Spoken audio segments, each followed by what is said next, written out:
much. I have to say that Pacific Northwest is one of my absolute favorite conferences every year. Even when it's not in Portland, which is one of my favorite cities. I was drinking some Portland wine last night to kind of get myself in the mood and vibe for this. All right, I'm going to go ahead and share my screen. Unfortunately, I forgot to update Keynote, so you're going to see all of my terrible speaker notes. Please don't make fun of my spelling. I know the little red squiggly lines are there. But I also want to be able to see my notes, so you're just going to get it all. It's fine. We'll do it live, right? Okay, let me get everything together. Perfection. Hopefully now y'all are seeing my gorgeous, gorgeous slides. It says soft skills of automation. One thing I really want to encourage everyone is go ahead, write stuff in the chat. If you feel like you've got something incredibly important to say, go ahead, raise your hand. Let's make this a little bit more collaborative than your usual session. I've got until 3:50, I think, my time. We'll probably end a little bit earlier because I'm really excited about the lunchtime keynotes and would love to see them. Okay, here we go. It's party time. We're going to talk about the soft skills of automation. So my name is Jenny. I am the Director of Quality Engineering at Papa. I have been here for a few months now. Before that, I was at a company called Willow Tree. And one of the things that we're really trying to do at Willow Tree is start automation practices for groups that didn't have them. So it was a client services company, and we would either get projects from clients or start projects with clients. And one of the things we always wanted to do is get automation in there. And one of the things I've done in my role here at Papa is say, let's get automation into our system. Let's pull it in, put it into the toolbox. Let's do the thing. But now that I'm in like hella management, it turns out it's not as easy to actually get automation to happen. You run into things like, oh, it's been deprioritized. Oh, we can't afford it. Oh, we don't have time, blah, blah, blah, blah, blah, blah, blah. So I really started thinking to myself, well, if I can't have my testers do the tippity taps and actually make the automation, how can I start helping them develop the automation mindset? I very, very strongly believe that there are so many things outside of actually doing the tippity taps and making the code that lead you to an automation mindset. And that's what I'm going to talk about today. My pronouns are she and her. So speaking about the things I'm going to talk about, I'm going to talk a little bit about expectations, and then I want to go into a couple of concepts. One I call the human-machine work scale. The other is the code awareness scale. Then we're going to talk a little bit about types of automation, some framework stuff. One thing that I want to make very, very clear is that this should be accessible to everyone. This should be a mindset shift. That should be something you're thinking about all the time. Yeah, it's going to be super fun.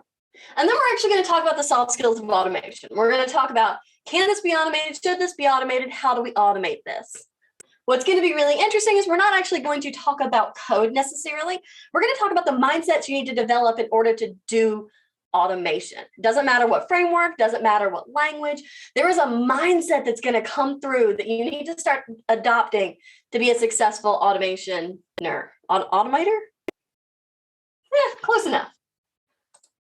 Okay, so I want to talk to you about me first, because that's one of my favorite topics, right? So I have been and am so many different things. I'm a mushroom seller, I'm a tester, I'm a speaker, I'm gothy, I'm a manager, I'm a troublemaker. I have everything all wrapped up into one very weird little package. You know what I'm talking about, Michael Larson. But I am not a developer. More than anything else, I have built my career on the fact that I don't write code. I told this to one of my managers at one point, and he's like, oh, you don't write code. And I said, no, I don't. That's not how I like to solve problems. There are people who, the way they solve problems is they write code and they make it happen. I solve problems in a different way.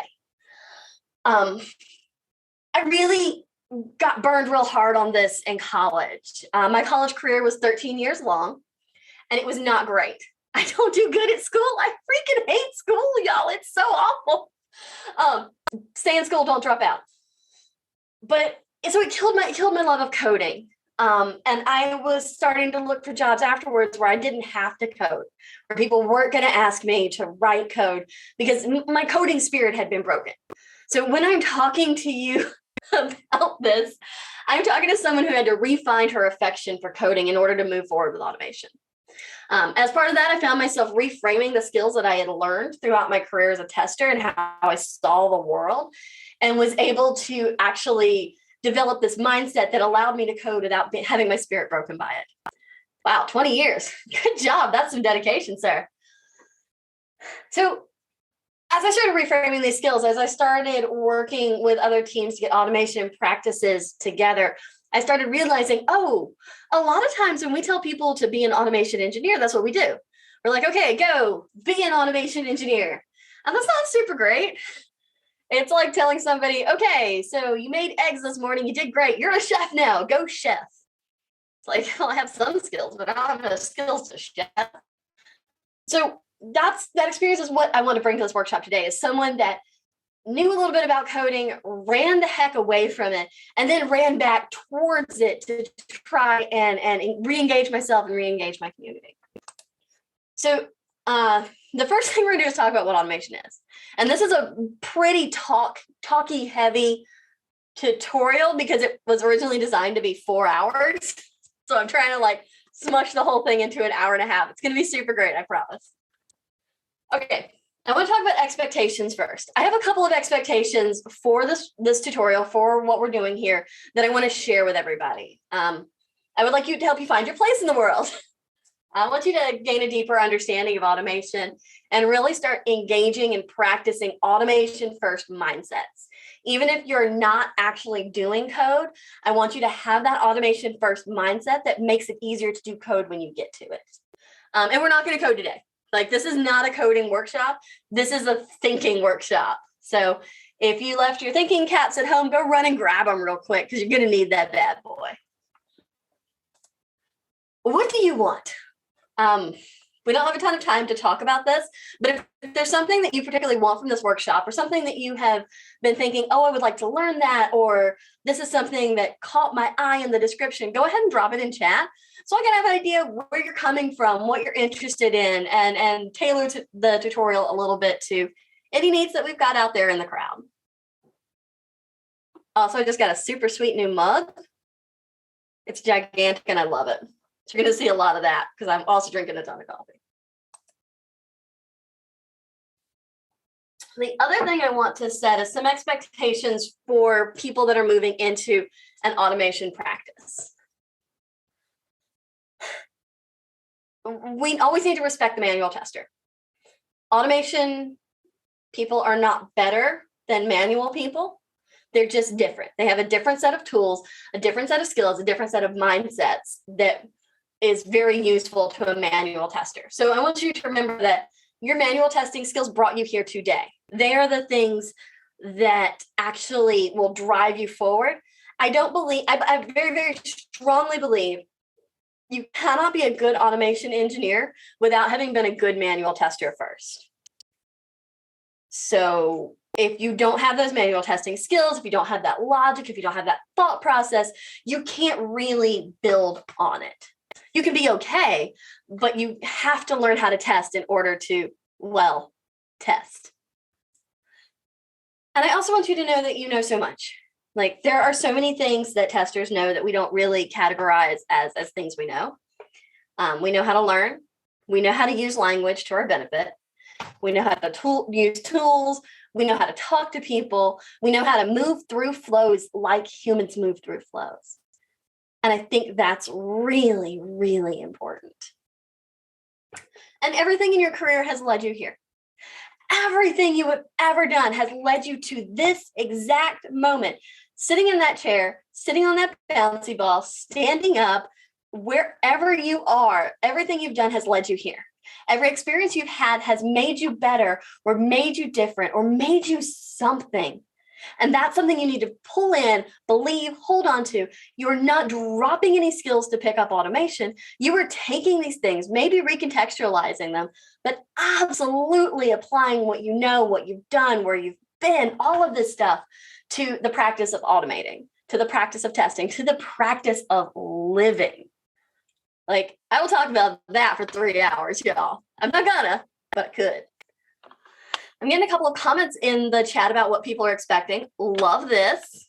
How do I actually put things into place once I've gone through my process and figured out what I need to do? Team wants to incorporate automation, but the product is still pretty unstable. How do I do this? These are great things. And hopefully we're going to touch on all this. If we don't, I will definitely leave time at the end for questions. And you can always grab me afterwards and be like, Jenny, so let's chat. Trust me, work knows I'm unavailable for the rest of the day. Okay. So what do you think automation is? Feel free to drop this in chat as well. Like, what is automation? When you think automation, what do you think about? What comes to mind?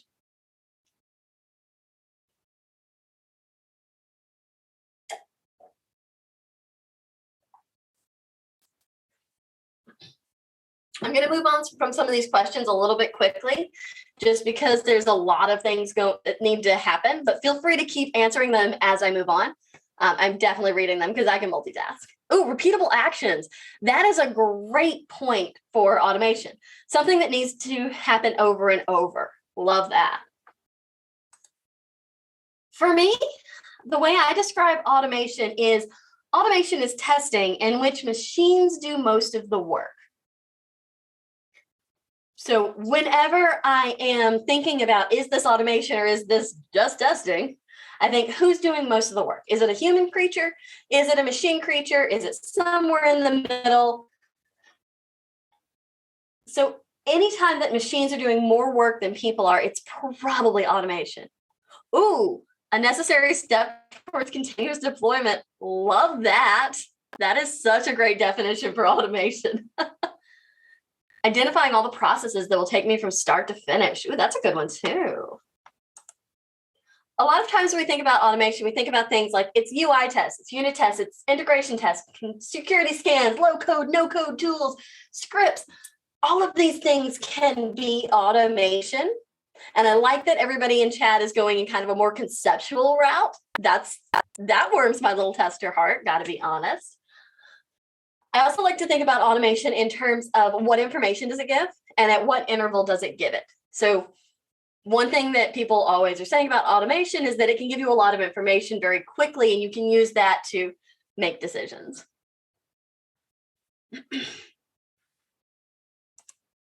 And the one thing I do want to point out, when I say that automation is a moment in which machines do more of the work than humans, it's a spectrum. It's not a binary thing. It's not either automation or not automation. It can move up and down that kind of spectrum, much like gender. Oh.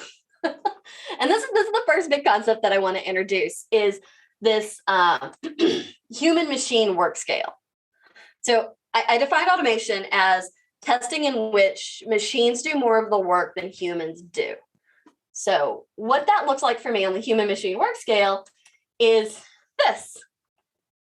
The screen this is on is over there. So I'm going to point this direction often because I talk with my hands. Not Italian, but I talk with my hands.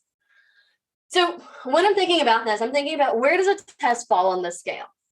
When I say machines do most of the work, that's what I mean. Like you're not as involved in doing this. It's an automated sort of thing. You don't need to be involved for the testing to be successful. Maybe pressing a button that says go team go, but other than that, you don't need to be involved. And when humans are doing most of the work, we're involved at every single step of the way. And if we were in person, I would make y'all fill this out and be like, hey, where would you put different pieces of testing on the scale? But we're not, and it's a little bit more difficult online, as I've found running this a couple of times. So I'm going to show you what this looks like when I've got different types of testing on there. Oh, Michael, you know you're a 10. So whenever I'm talking about this, so manual testing would be all the way down at the end where humans are doing most of the work. I'm making all of the clicks. I'm doing all of the things. I'm doing all of the thinking. All of the processing is happening in my meat space and not in the metal space. So that's the kind of thing where it's pretty much all human all the time. Exploratory testing moves us a little farther up the scale because a lot of times we'll use a tool to help do that. Maybe it's a tool to record stuff. Maybe it's a tool to point you in the right direction. Accessibility testing, it's a little bit farther up the scale. Here we can use things like Lighthouse or something else to scan a page and say, hey, I'm finding some weird stuff. You should like look at this weird stuff. I've heard someone's doing a do's and don'ts of accessibility later. That could be fun. Highly recommend you hit it. API testing hits another layer of this. We start to see more machine happening here and less human. Load testing becomes, and penetration testing becomes a lot less human. You're kicking things off, you're making them run, you're setting stuff up, you're gently pressing the dominoes and watching them or not fall. Like, it'd be cool if I did load testing and nothing fell over, but that's not the life any of us lead. Unit test, we're even farther into the machine human work scale. Machines are doing most of the working there. UI tests are going to be similar. This is where we are setting something up, we're doing the thinking ahead of time, and then we're just running it. We press the go button, things happen.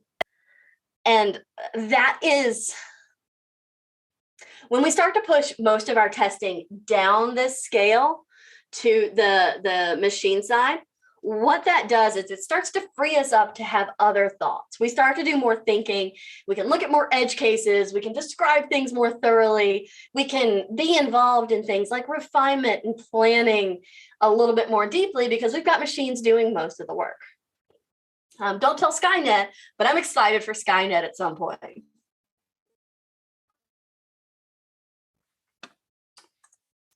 So humans can also fall somewhere on this scale. Like, we kind of have a happy place as to where we like to work. Assuming it's a 10-point scale, where would you fall? We've already heard that Michael is a 4 or 5 on this scale. I think my happy place is probably in the 2 to 3 zone, but we can all stretch, and I definitely stretch all the way up to probably an 8 or a 9 on the regular, because I'm working with unit tests, talking to developers, sitting down and doing code reviews, those kinds of things.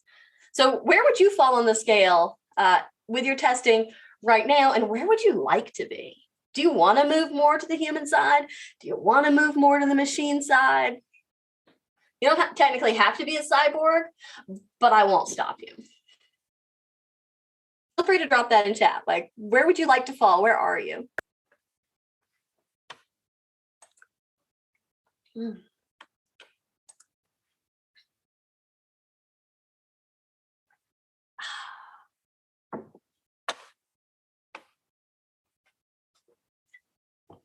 Okay, seeing a couple of people that are saying more to the machine side, and a few people would like to do less brute force. Okay, I've seen a bunch of people saying they'd like to move a little bit more towards the machine side, a little bit less away from the human. That's awesome, because that's what this workshop's about. Oh, I like that. Tarek said, whatever is most efficient. So it sounds like he may actually be a machine right now. Actually, I would not be surprised if you were actually an AI that has infiltrated us. Okay. Sorry, I tapped my thing funny. One thing I want to point out is that, Alan asked a really great question. Is it a scale, though? Seems like you've listed different types of tests, some of which themselves have levels of human machine-like accessibility. Just my thought. I think that's a really good point. It can be a scale within the different types of testing. Like, you can do more human, more machine on different sorts of things. Michael also comments, accessibility itself can have manual and automated tests depending on what you're doing. And that's completely true. Like, there are scales within scales. What I want to illustrate there is that some tests lend themselves more to being machine assisted, and some are more clearly human assisted. Like, you can have manual testing that is machine assisted. You can have, I have definitely written UI tests that I've had to watch and click no on a modal that pops up that I wasn't able to find. So humans can intercede there too. And I really like that point. There are different levels of machine and human interaction between tests. It is a scale, I believe,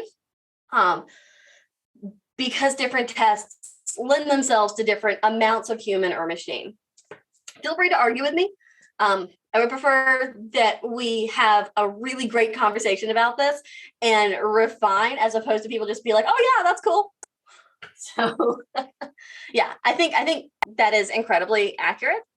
and something to definitely think about and chat about further. One thing I will say is the future does see us moving towards more machine-assisted testing. We're never slowing down, right? We are always going to do more and more and more work. I don't know about you, but it feels like as I get more and more deep into my career, I'm asked to do more, to think more, to produce more, to provide more, to be more. And if I stayed with manual testing for my entire life, I wouldn't have enough time. Like there is legitimately not enough time in my life to be able to do all of this stuff together. So moving towards machine-assisted testing frees up my brain to do more interesting things. Like right now, we're getting ready to release a new version of our app. Woo, party time. And we're spending a lot of time testing. If I had automated tests, we wouldn't be spending nearly this much time testing. And that's what I want to move towards. Tarek also says, as a tester, you use your toolbox to your advantage. So I like to let effectiveness and efficiency drive how much machine versus how much human needs to be involved in the task. Oh, love that so much. Being efficient and being effective is something really, really important for testers. Again, as we move forward, we're never going to be asked to do less. Software is always going to ask us to do more, to do faster, to do better. And machine-assisted testing is one way to do that. Yeah, good points, y'all. Loving the interaction in chat. Please keep that up. The next thing I want to bring up is the code awareness scale. So I'm super into scales right now. I don't know why, possibly because I just bought a house with a pond and a lot of fish, and fish have scales. We'll see. So let's see if this gets as much discussion. The code awareness scale for me, this is when we're talking about testing, and we're talking about how much knowledge of code the testing we're doing needs to have. So when you're testing, do you have any knowledge of the actual underlying functions and methods and variables and gobbledygook that the developers tippity tap all day? Or do you have no knowledge of that? Different types of testing are differently code aware. And this kind of comes into the human versus machine scale a little bit, but it's also a little bit different. So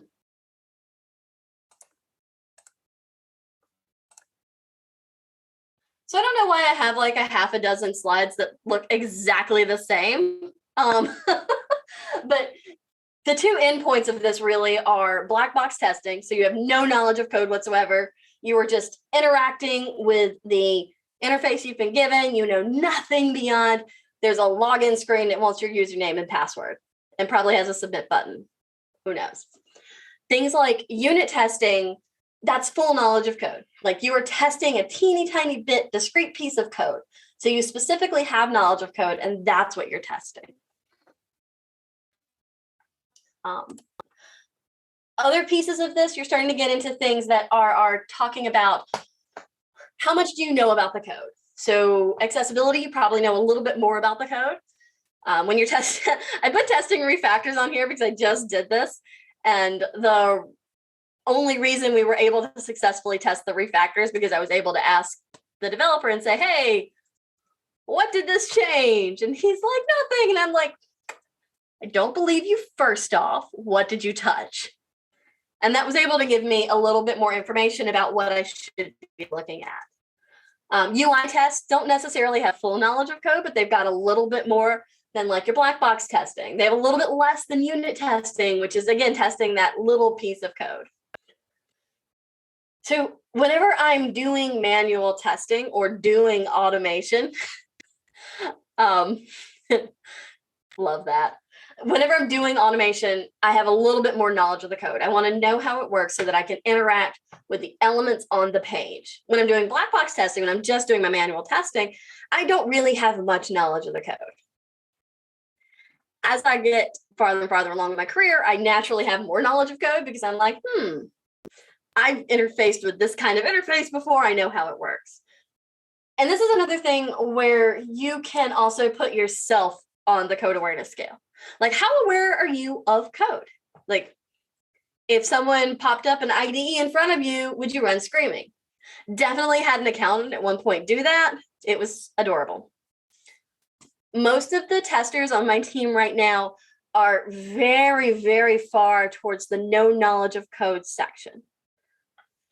And that's fine. That is a great place to be. You're doing great testing, et cetera, et cetera. But when you start to bring a little bit more knowledge of the code, when you start to ask questions like, what's going on behind the scenes, you're going to start getting better and better at being able to narrow down your testing. So where do you fall on the scale? Feel free to drop it in chat. Feel free also to argue with my scale. Love that as well. Seriously, do love it. Discussion, it's so we keep alive. I believe that the more comfortable we are with code, the better prepared we are to test the code. Having full knowledge is sometimes a detriment because we will miss things that humans do. But having enough knowledge to say something like, okay, we just upgraded the Okta packages here. Because of how the differences between our old package and our new package, I know that what I need to test is, can I log in?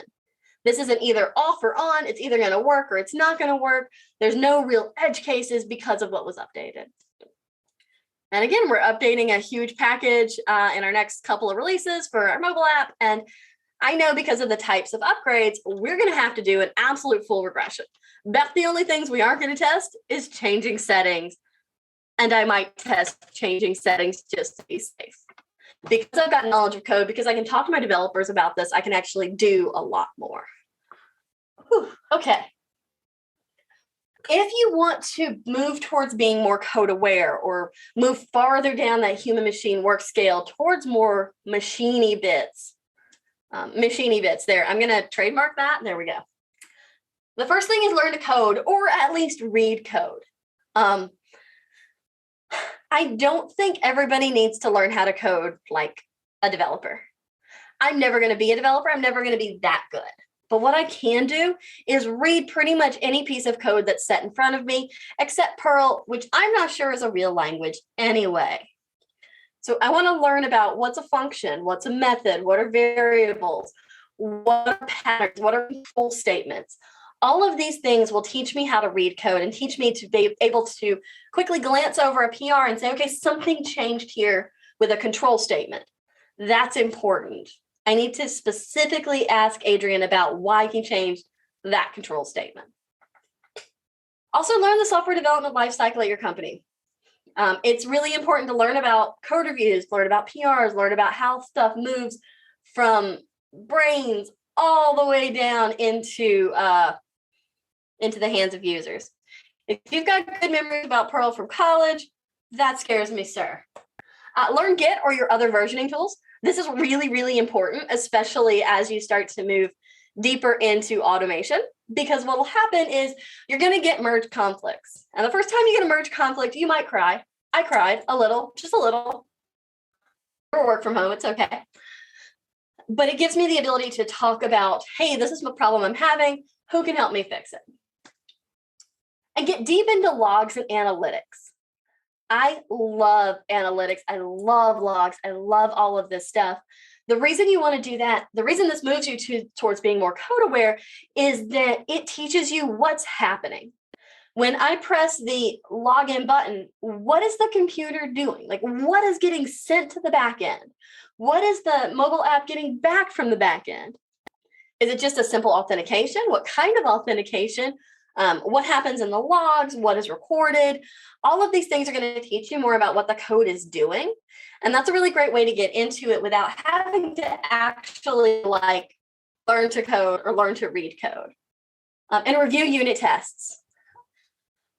One of the biggest things you can do to ingratiate yourself with developers and to really start to be more code aware is learn how to read unit tests. They are really easy to read. They're generally itty bitty, teeny, teeny, tiny. They should have extremely descriptive names. If they don't, you have another problem at your company that should probably be dealt with. But in general, they're really great because you can read and say, okay, this unit test says it's testing this thing. Here's the stuff it's doing. That teaches me a lot about how developers think, what things they're looking for in their code, and how I can start testing myself. Because if there's something that's deeply tested in unit tests, maybe I don't need to do as much in manual testing. And hopefully your developers are doing the hard stuff like dates, math, time zones in unit tests instead of you having to do that as much. Yeah, I love unit tests, y'all. I think that is one of the things that has really leveled up my testing super hardcore, is getting involved with developers, getting involved with PRs, and having someone sit down and talk me through the unit tests. Pro tip, if they talk you through your unit tests and you say, well, what about da da da da da? It's a good way to also encourage them to start thinking about edge cases and to write more unit tests. Love unit tests, y'all. Here's the other side of that. If you already feel like you're deeply code aware, maybe it's time to work on skills that are slightly less code aware, and make sure that you've got a really good balance on both sides. Ways to do this is practice strict exploratory testing. I mean, like charters. I mean, don't write defects down, record yourself, like absolutely strict exploratory testing, not ad hoc, legit exploratory. And that will teach you a lot about not thinking about code. Run a bug bash. If you've never run a bug bash for like a bunch of random people at your company, it is so much fun. You're going to learn a whole lot about how people think, about how actual humans use your app, and about you're going to find that person in your company that has bad technology luck. There's someone at your company or someone in your life who, no matter what they do, technology is going to be like, oh yeah, I'm not gonna work for them. For me, it's my sister. As much as I love computers, as much as I love testing, that's how much she loves the farm life. That's how much she loves horses. If I didn't make her have a cell phone, she probably wouldn't have a cell phone. So she's my person to help me become less code aware if I feel like I'm drifting too much. Review manual test cases. That's also a big one. Get involved in user acceptance testing or accessibility testing. One of the great things I find about accessibility testing is that these are people that are generally unlike you. And by integrating their worldviews into your worldview, boom, suddenly less code aware, more human aware. And teach someone else to use your application. Especially someone outside your field. That can be so much fun. Okay, so that was a lot of talking. There's going to be a lot more talking. Again, if we were in person, we would have a lot of exercises. We would be doing this over about 4 hours. So it is trimmed up a little bit. Okay, our next piece is going to be about soft skills. I'm going to take a second here to pour myself a little bit more coffee because obviously not hyper enough. So feel free to drop anything in the chat that has struck you or hasn't struck you, something you'd like to argue about. Yeah. Well, I put coffee in my cup.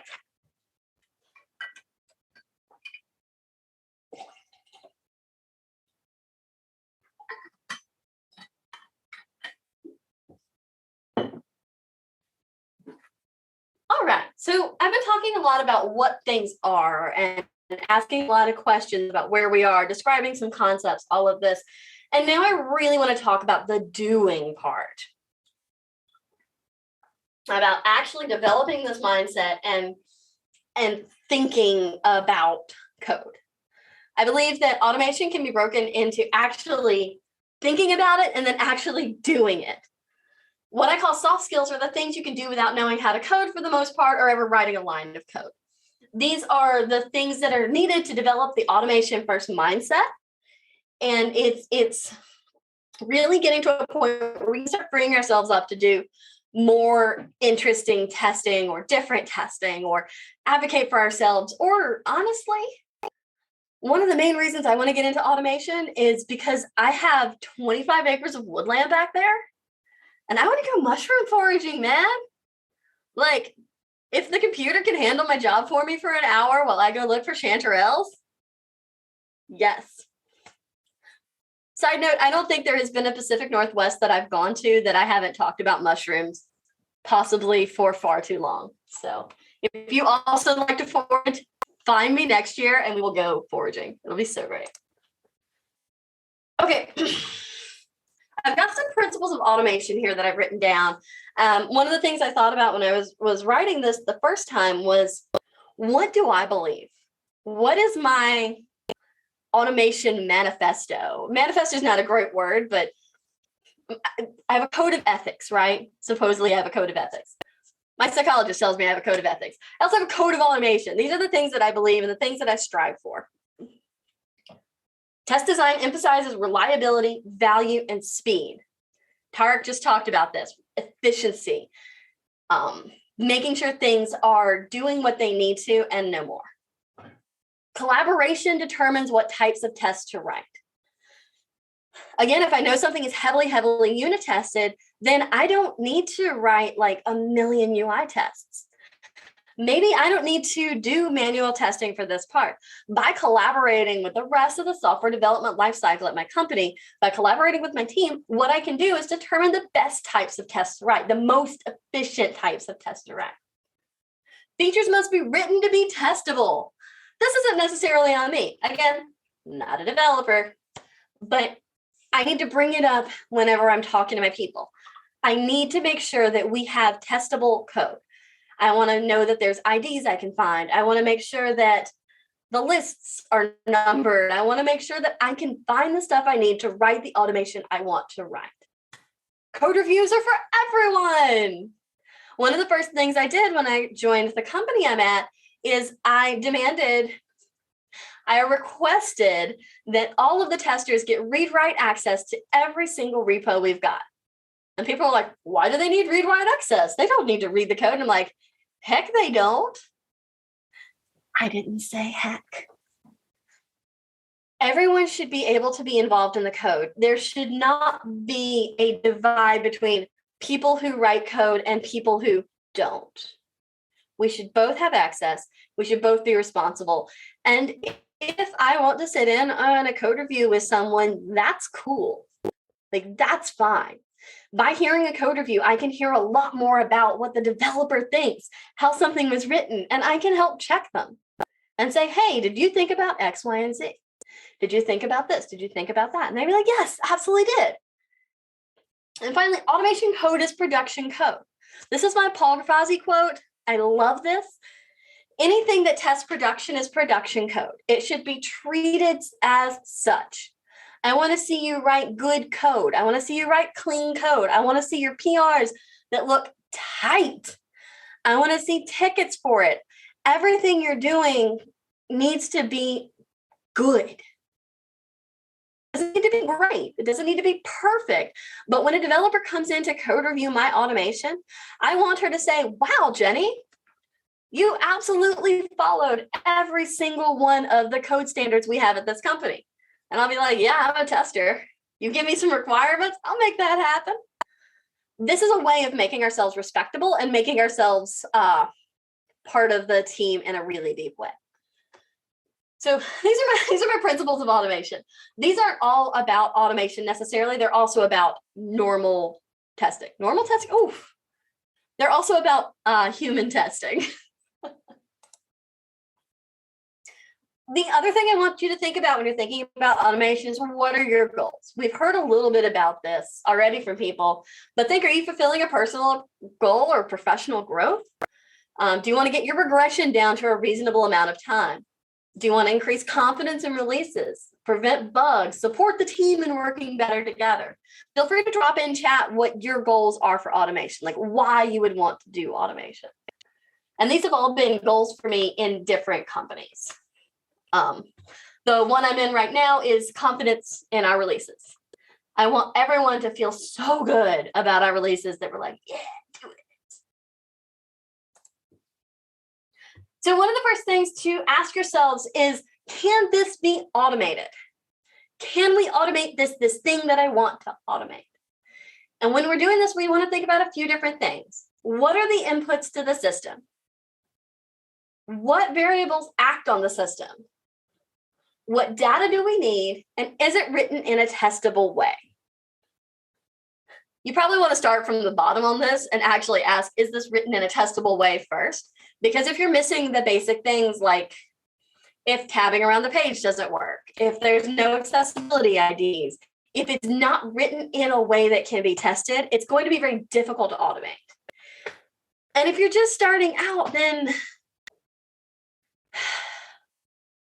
testing code that isn't testable is really hard. Testing code that has been written in such a way that it makes it difficult to test. I'm not going to say it's a non-starter because I've definitely done it, but it puts the kind of roadblocks in your way that make it really difficult to actually do the types of testing that you want to do. So if code isn't testable, you need to work with your developers, work with your project people, and get it to be testable. So that's your first question when you're thinking, can this be automated? Is it written in a testable way? And then I want to think about what are the inputs to a system. Now, again, if we were in person, I would have you run through this as an exercise. But what I want to do, I'm going to give you an example from the app I've got now. So my company, we sometimes describe ourselves as Uber for grandkids or family on demand. Essentially, you have a person who is generally a senior, someone a little bit older. They need help. So they come to our app and they say, oh, I need help. Here's the tasks I need help with. And we send someone to their house to do these things.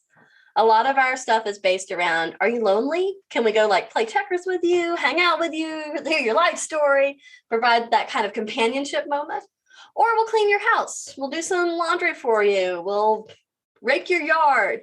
We'll take you to the doctor's office, go grocery shopping, take your cat to the vet, lots of different things like that. So when I'm thinking about trying to automate a visit, then what I need to think about is, okay, if I'm automating an in-person visit, the inputs to that system are things like geography, geolocation, time. Those are going to be difficult for me to automate because I'm going to have a hard time faking a commute. Like you have to drive X number of miles. I'm going to have a lot of trouble faking time.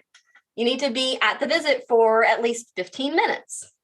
These things are going to make that really difficult for me to automate.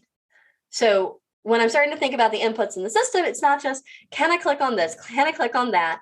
Do I need to put a name in? Do I need to put some symbols in?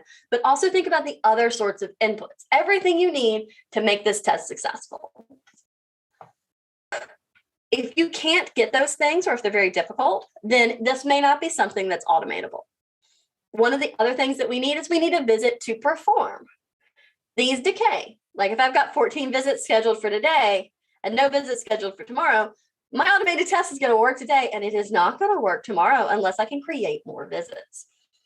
So think about these things as you're going. Think, okay, what are the inputs? Okay, now what variables act on the system? Is there something that I need to account for whenever I'm doing this? What if I've got my 14 visits for today, so I can definitely like select a visit from the list. Well, what if it's in the wrong time zone? What if there's something else going on that's going to act on the system in such a way that makes it hard to test? And this comes also with what data do we need? Again, I need a PAL to take the visit. I need a PAPA for the visit. I need the visit itself. I need some tasks. I need all of these things are pieces of data that I need in order to successfully automate this. Think about something simpler like login. Okay, login's super easy. That's an easy one to automate, right? Because I need username, I need password, and I need to click the submit button. Well, what if there's a CAPTCHA? What if there's a challenge? What if there's some other piece? What if I need to do two-factor authentication? These are also things that can act as inputs, act as variables, act as data that we need. 2FA is kind of hard to automate because everything changes all the time. And I have definitely had automation moments where someone's like, oh, we'll just have somebody tap the push notification when the automated test runs. Please don't do that, y'all. So when we're thinking about, can this be automated, think, what are the inputs? What variables act on the system? What data do we need? And is it written in a testable way? If we've looked at all this and we've said, yeah, that can totes be automated, we move on to our next bit. Oh, I had one more thing I wanted to say.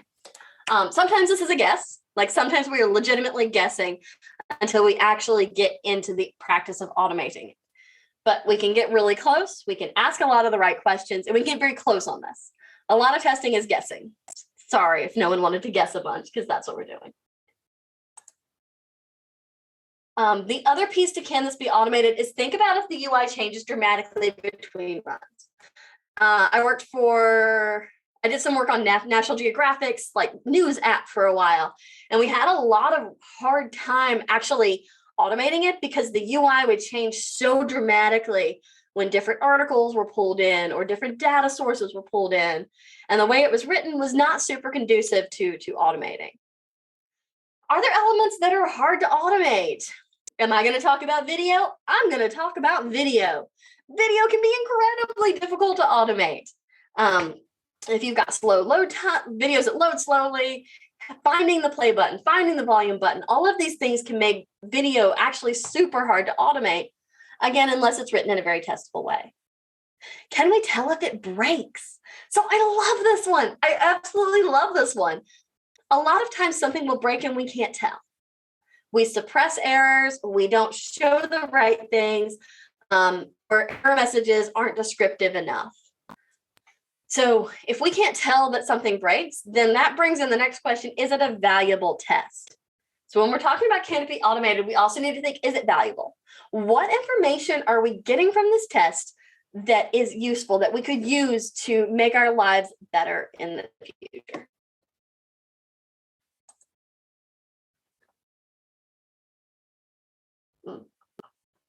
So that can this be automated? So we've decided, yes, we can physically automate. That is a funny turn of phrase, isn't it? We can automate this. We've got the skills, we've got the stuff. We can automate this thing. Woo, let's do it, right? Should this feature be automated? Should we spend the time to actually do this? All right, here we go. More questions. What's already automated? Am I going to talk about unit tests again? Yes, I am. So if we've already got a lot of unit tests, we've already got other things that are automated or things that are tested in different ways, should we automate this? The other piece I'm going to talk about here is login. I think that while login is a great first test, you should almost never have a login automated test, at least not in your main suite, because you're always going to test it for a lot of things. Like unless you've got login mocked, you're always going to test going through that login flow to get into your app. Is it a good candidate for automation? Does it feel like something that's going to provide us valuable information? Is it a good candidate for another type of automation? Again, there are things that some types of automation are better at than others.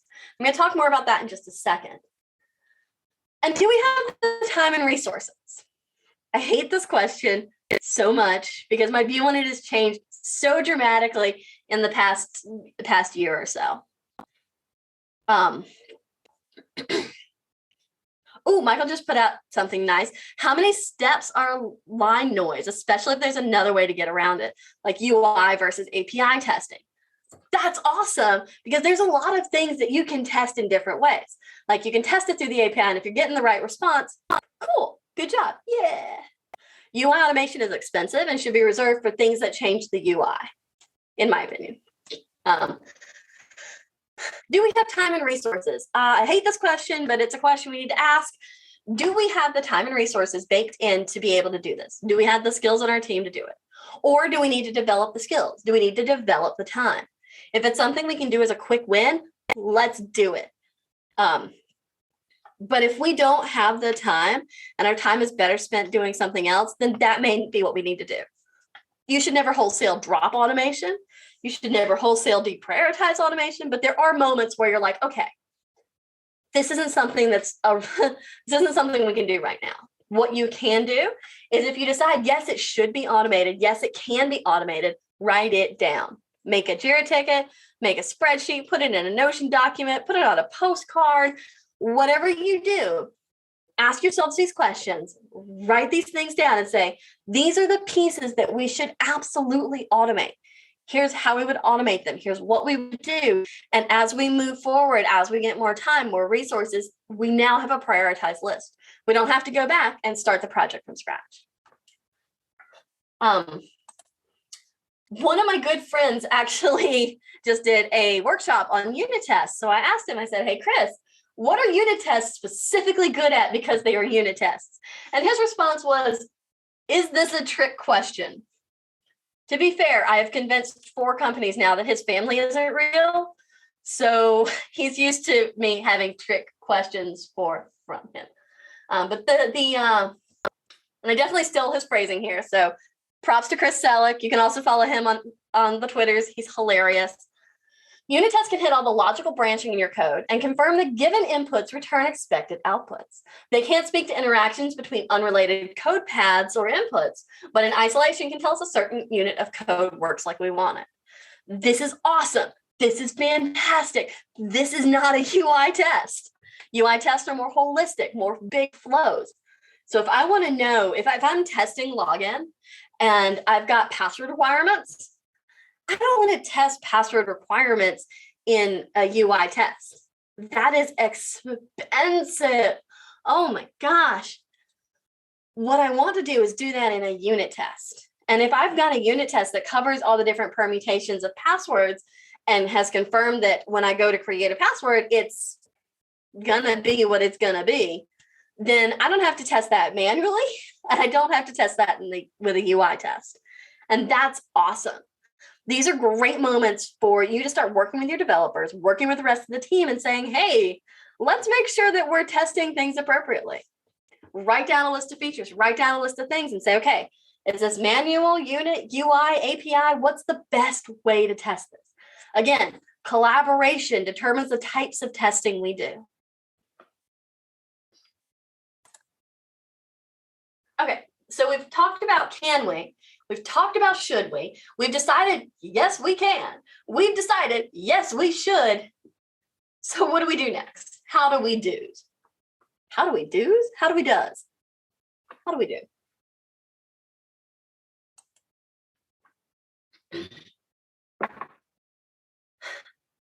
So now we need to start looking at our actual feature, looking at our actual piece of UI that we're going to automate, our piece of feature that we're going to automate and say, okay, we've thought about what variables act on the system. We've thought about what data we need. We've thought about, is it testable? What actual elements do we need to interact with? So I want to make sure that I'm on the login page. I'll probably need to hit the header. I want to make sure that there is a text field that says username. Maybe I want to make sure that it's actually labeled username. I want to make sure that there's a password field. Maybe I want to make sure it's labeled password. I want to make sure there's a cancel button, a submit button, a forgot password link. That's like 6 things that I now need to interact with potentially for my UI test. So when you're thinking about it, don't think about it like a human. Don't think about, I need to write my username, I need to write my password, I need to click the button. You need to think about it like a computer. Take a step back from your humanity and engage robot brain. And start thinking, okay, what steps does a computer need to take beyond what a human does? When I go to verify a login page, I take a glance at it and I'm like, yeah, that feels like a login page. That looks good. I definitely feel like I'm set up for success to log in. Like spiritually, I'm at the login page. And a computer's like, I don't know. I don't do existentialism. So what step does it need to do beyond what a human does? When I'm telling somebody to how to start a visit, I say, oh, you click the start visit button. And then you click the start visit button again, because there's 2 like things, because you have to confirm something. But when I want to tell a computer, to click the start commute button, I need to tell the computer to make sure you're on the commute page, to make sure that the button is active, to make sure you can click the button. And once you click the button, make sure that the pop-up shows up, make sure that's got the right confirm button, make sure you can, like, there are a lot of freaking steps, because it's not just about doing the actions. It's also about like making sure you're on the right page. As humans, as manual testers, we scan over things. We're like, yeah, that's right. That feels good. Yeah, we're there. Cool. And again, what data does the test need and what setup does the test need? When you're doing, like, if you're doing like really formal tests, a lot of times you'll talk about prerequisites. Prerequisite here is that I need to have a valid account. that's been verified. Yeah, that seems pretty good. But when you're talking about an automation test, you need to make sure there's an account with exactly this name, exactly this password, in exactly this state, so that I can log in successfully. You have to be a lot more specific. And this is great. Like, computers are idiots, man. Don't tell the computer overlords I said that. By the way, they get very upset. But you have to spell everything out. So if you've decided, yes, this can, yes, this should, what does it look like? Now we're going to start talking about actually writing things down. You can absolutely 124% do this without writing a lick of code. One of the things that I'm telling my people right now is, if you've identified a test that you want to automate, what I need you to do is write down the steps to automate it. Write it in pseudocode, write it in bullet points, don't care, but I need you to list it out so that you know whenever you go to actually sit down and make the tippity taps, you know exactly what to do. Yeah, spiritually, I'm at the login page. That's my quote of the day. Excuse me. So the other piece of this is what data do you need to create? And I'll be open about this right now. That's the blocker that I've got for automation a lot of times. Again, I've talked about our system a little bit. I need to make sure that wherever I run my automated tests, that there is a pal who can take a visit, a papa that the visit can be on, and I need to make sure that there are visits. So those are 3 pieces of data that I need to make sure are on every single system. So it's on local. I need to make sure it's on staging. I need to make sure it's on other staging and other staging. I need to make sure that it's on pre-production. Maybe I need to make sure it's on production. I don't know. Probably not. We're not going to run automated tests on production. That scares me. So how do I make sure that stuff is there? Like, how do I make sure that there's always going to be visits for me to run my automation on? Maybe I need to set it up. Maybe before every single test, I need to say, okay, if X doesn't exist, create X. If Y doesn't exist, create Y. If Z doesn't exist, create Z. These are things you're going to start to find as you start to go through your soft skills, and as you start to say, okay, can this, should this, what does it look like? You're going to say, okay, I'm always going to need this hunk of data. Like, this piece is something I'm always going to need for every single test. Can I create a setup function that makes that happen? Oh, heck yeah, I can. Let's make a setup function. Let's do that. Then make a teardown function that gets rid of it and deletes it, so that you don't have a lot of random gunk on your environments. The other thing you'll start to realize as you're doing this, even if you're not writing the code right now, you're just thinking about it. You're just thinking about data, thinking about setup, thinking about moving through the app. Start looking. Okay, one application that I worked on was very navigation based. So I started to realize, oh, you know what I need? I need a way to easily navigate through the app. So I wrote a function that was navigate to, and then a page. And within that function, I could say, okay, this is how you navigate to that page. This is how you navigate to this page. And then whenever they changed the navigation on me, why? All of my tests broke, but I only had to fix it in one place because I created this function. So as you're going through your tests, as you're writing down these things and saying, yes, this can, yes, this should, what does it look like? Start looking for commonalities. And again, this is stuff you can do without ever automating a lick.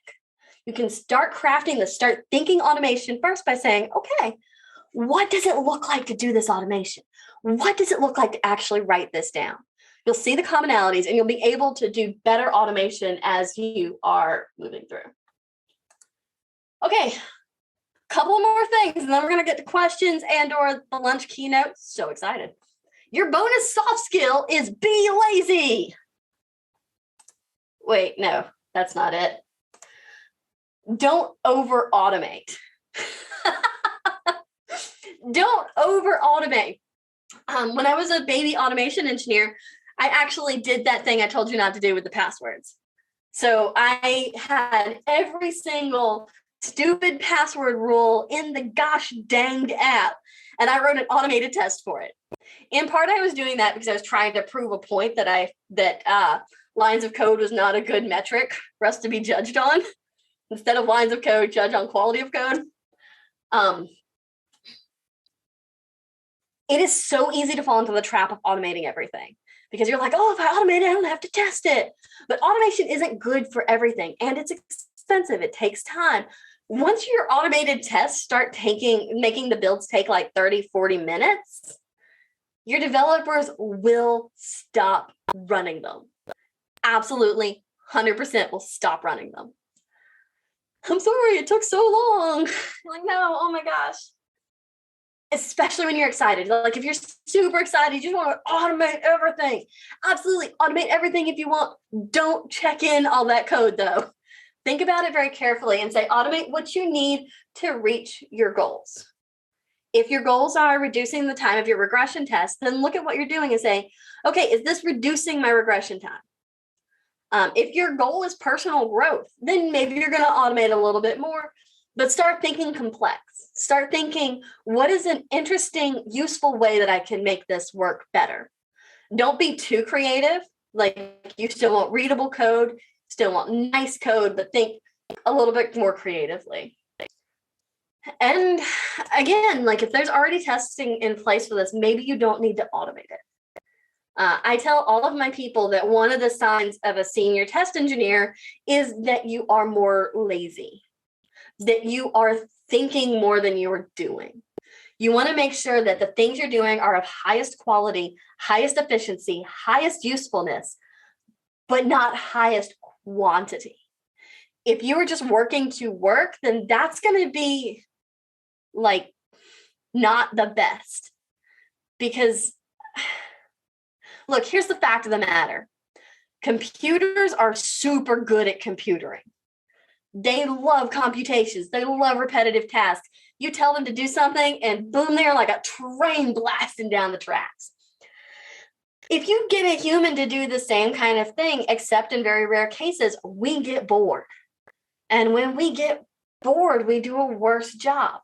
This is true of testing login. It's true of testing automation. It's true of writing automation. If things are boring, humans do worse at them. So keep your automation interesting. Keep your testing interesting. Don't over automate. Okay, so what are some next steps here? I want to leave you with some next steps that you can take off of this and go out into the world and do. Set a goal to create automation-ready implementations.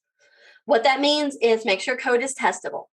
Make sure you are writing pseudocode or writing automation test cases and thinking about data and thinking about the things you need for your automation to be successful in the future.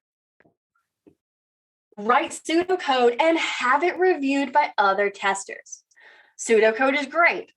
There's a lot of different pseudocode languages out there that you can use. And again, just write bullet points. It's cool.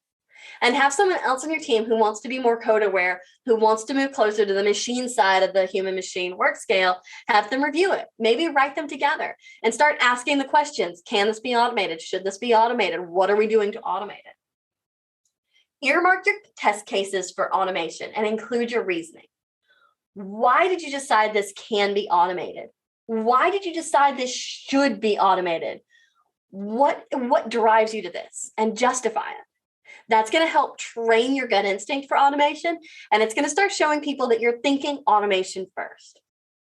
Start learning. Test Automation University, one of my favorite resources. Ministry of Testing, one of my favorite resources. Coming to conferences like this, you're not going to be able to watch all the videos live, so go back and watch them again. This is a fantastic conference for automation. So do that. Take advantage of these things that are out there for you. Pair with your developers. Legitimately sit down with them. Say, hey, David, can I review this code with you? Or Richard, would you mind walking me through that refactor? I'm unclear on X, Y, and Z. Do some mob programming, some pair testing. Get them involved in all pieces of this and really start to make friends. Just gave a keynote about the deal, about how developers and quality can work together. Take some of those principles and be a partner to your developers. And start looking at unit tests. I don't think I went more than 5 slides on this presentation without saying unit tests. So here it comes again. Look at unit tests. It's going to teach you about the code. It's going to teach you about how your developers work. It's going to tell you so much in such fantastic ways. And you can sit down and really have conversations with people. Yeah, so I'm going to take questions here in just a second. One thing I did want to say before I open the floor to chitter chatter is that please do your surveys. Absolutely do, especially in virtual conferences. It can be hard to get feedback for the speakers. Literally, my screen is a whole bunch of names. So I don't know if you're enjoying this or not, except there's been some chatter in chat. So if you go ahead and just like write down what you thought, what you think, how it moved you, those kinds of things are really important to people as conference organizers and as invited speakers, et cetera, et cetera. Go ahead and do that. And then also rate the conference. Pacific Northwest is amazing. I love it. I want it to be better every single year. The way we get better is by having feedback. Okay, whew. That was a lot of talking, y'all. So I'm going to stop sharing, take a breath, another sip of coffee. Feel free to unmute yourselves to ask questions or drop them in chat.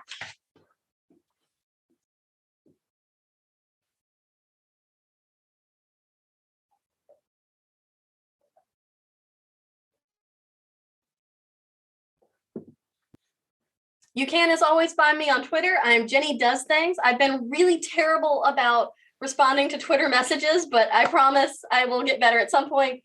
Don't message me on LinkedIn. It's just full of spam and recruiters. I will never respond there. So thanks a lot, Jenny. Any questions? Let me see if I can get my... Oh, I see. I just started learning testing with Test Automation University. Do I need to get other certifications? You know, I am real hit or miss on certifications. I think that they can be really valuable as far as teaching you a language around the skills that you already have. I don't think you need other certifications to start doing automation. Test Automation University is amazing. It's got basically everything you need. The best thing to do is to say, hey, I'm ready to start automating. Here's a couple of tests that I've earmarked for automation. Here's why I think it would be great. Here's some frameworks I've looked at. I would like to move on this as quickly as we can. And that will tell people that you've done your research, that you've got some of the skills, and that you are absolutely ready to move forward. Does that answer your question? Awesome.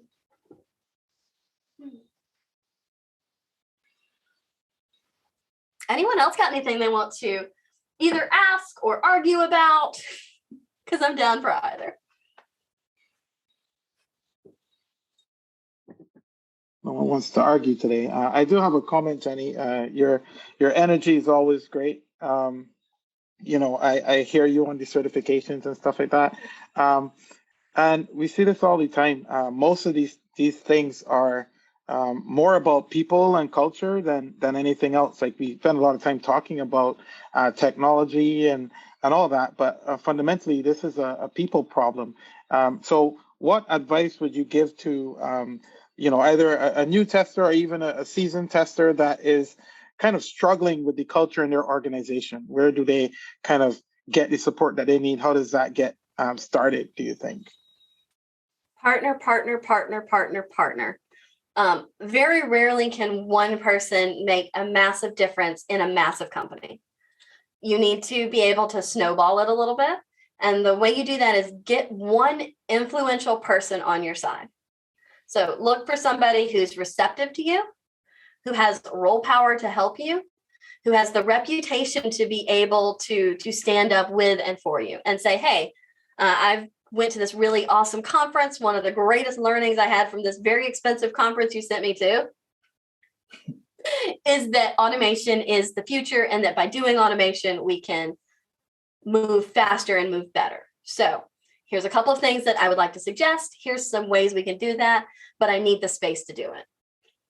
I find that if you can come to someone, if you can come to a manager, or if you can come to someone at my level, the kind of director level, and say, here is something I have thought through, we can be a lot more receptive. Not to, you know, throw myself under the bus just a little bit, but I don't have a lot of time in my day job. If someone comes to me and they're like, I want to start automating, my response to them is going to be, that's cool. what do you mean? I actually had one of my employees come up and say, hey, I want to do some automation on this tool we've got. And I'm like, that's cool. You're gonna need to give me some more on that. So he walked off, and then a week later he came back and he said, Jenny, I want to use Cypress. Here's how we can get past the two-factor authentication. I've already written a login test on this test site, and I've worked with David to make sure that Cypress can be integrated into our system. And now I'm like, okay, I can work with that. So you've clearly done your research. You're interested in this. You've gotten one of the more influential developers on the team interested in this. Okay, I feel like you're invested enough that I can put my weight behind it and you can help move it forward. Because what I can offer you is my role power, my reputation, and my ability to stand up to, like, I don't know, CEO or something and say, hey, I need space for this. But what I need to know is that you are going to hold up your end of the bargain.